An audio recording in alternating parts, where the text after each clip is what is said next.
26 সালের জানুয়ারি মাসে নির্বাচন করবেন। আমরা সরকারকে অভিনন্দন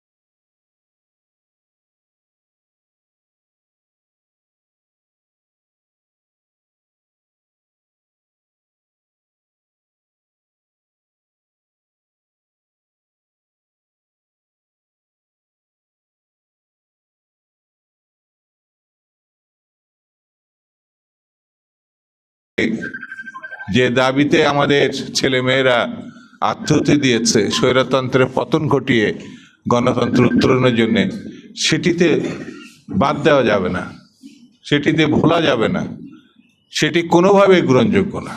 সেই জন্যে বন্ধুরা, আমি বেশি বক্তৃতা করব না।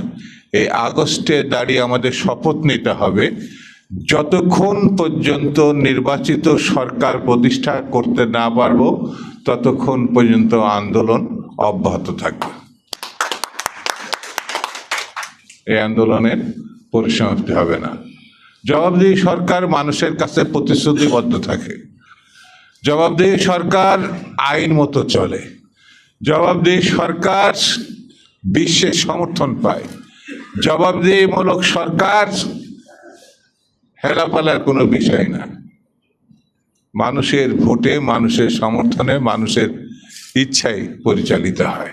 সেই জন্য আগামী দিনে আমাদেরকে একটি গণমুখী রাজনৈতিক ব্যবস্থাপনা যদি প্রতিষ্ঠা করতে হয়, তাহলে অবশ্যই নির্বাচিত একটি সরকার প্রতিষ্ঠা করতে হবে। সেই লক্ষ্যে আমাদেরকে ঐক্যবদ্ধ থাকতে হবে এবং সামনের দিনগুলোতে এগিয়ে যেতে হবে। আমি সকলকে ধন্যবাদ জানিয়ে আমি আমার আজকের বক্তব্য শেষ করছি। খুদা হাফেজ।